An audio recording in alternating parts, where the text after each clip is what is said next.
Let's talk about Gen Z for a minute and why they're currently looking toward Christianity.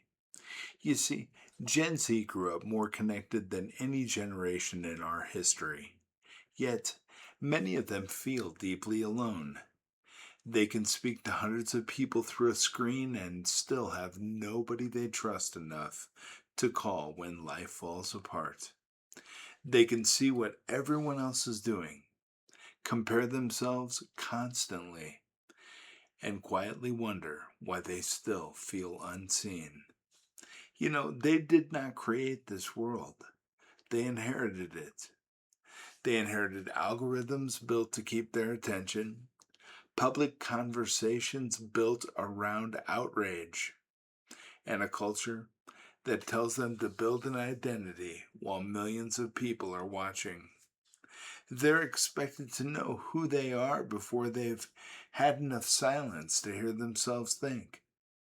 That may be one reason some young people are becoming interested in Christianity again. You see, Christianity tells them that identity is not something they have to manufacture. Their worth is not determined by popularity, appearance, success, politics, productivity, or public approval. It tells them that they're known before they perform. That message matters in a world where almost everything feels like an audition. Many young people are asking a question beneath all their other questions.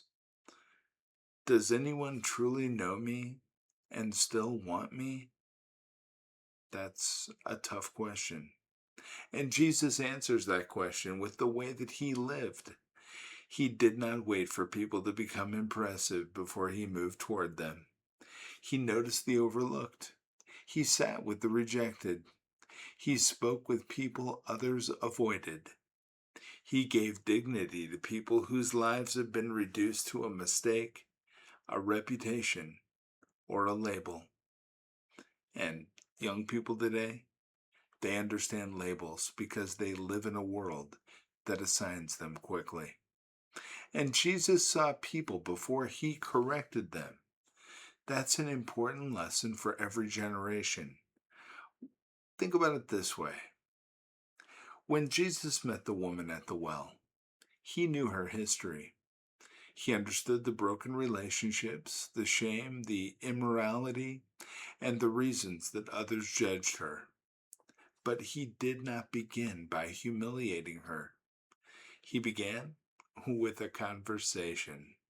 He treated her like a person before anyone else in the story treated her like a problem. That is the Jesus Gen Z needs to see lived out. You see, people are not projects. They're not arguments to win.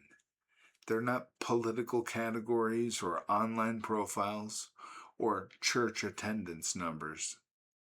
They're people to be seen, heard, loved, and told the truth with compassion. Gen Z can recognize hypocrisy quickly. They're not impressed by polished religious language if it hides cruelty, dishonesty, or control. They do not want institutions demanding trust without earning it. They don't want your hand in their wallet. And they should not, because the failures of Christians do not erase the character of Christ. But Christians should never use that truth as an excuse to ignore their own failures. Young people may distrust Christian culture while still being drawn to Jesus. They see a man who welcomed outsiders, challenged religious pride, defended the vulnerable, forgave enemies, and refused to measure human worth by social status. They see someone who was strong without being cruel and truthful without being cold. They also see something modern life often struggles to provide: real community. A church is not supposed to be an audience watching a performance. It's supposed to be a group of people who know when someone is missing. people who show up when a family is grieving, people who pray when someone cannot find the words, people who help carry a life that has become too heavy. Digital connection can introduce us to people, but it cannot always replace presence. A heart emoji is not the same as someone sitting beside you. A follower is not always a friend. And a comment section is not a community. Gen Z is also living in a time of moral confusion. They're often told to follow their truth, but personal truth can change from day to day. Feelings matter, but feelings can also conflict. Freedom sounds wonderful until nobody can explain what freedom is for. You see, Jesus offers more than rules. He offers a way to live. He teaches that love is not merely agreement. Love tells the truth, protects the vulnerable, forgives, sacrifices, serves, and remains faithful when walking away would be easier. He shows that freedom is not doing whatever we feel in the moment.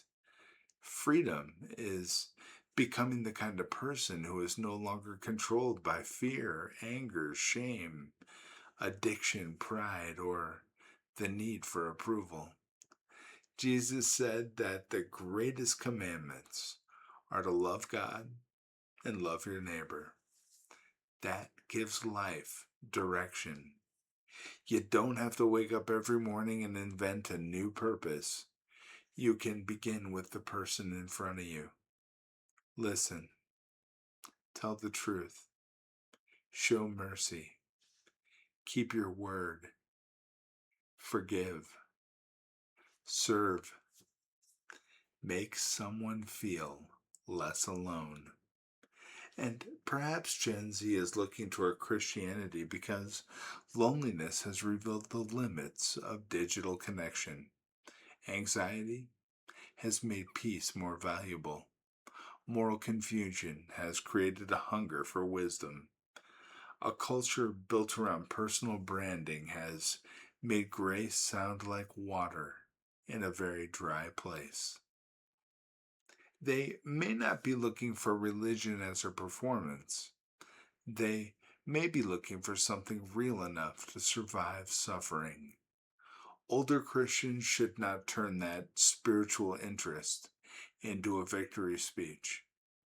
Young people are not evidence that one side is winning a cultural battle. They are human beings, and they're looking for hope. They need room to ask hard questions without being mocked. They need Christians whose private lives resemble their public words. They need churches that care more about people than their financial bottom line.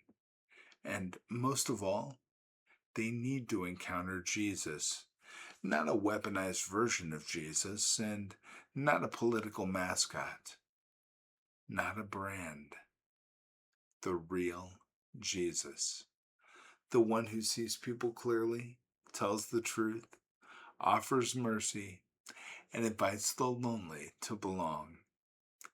Every generation eventually discovers the same thing. We were not created to be our own God. We were created to know God, to love one another, and to be fully known.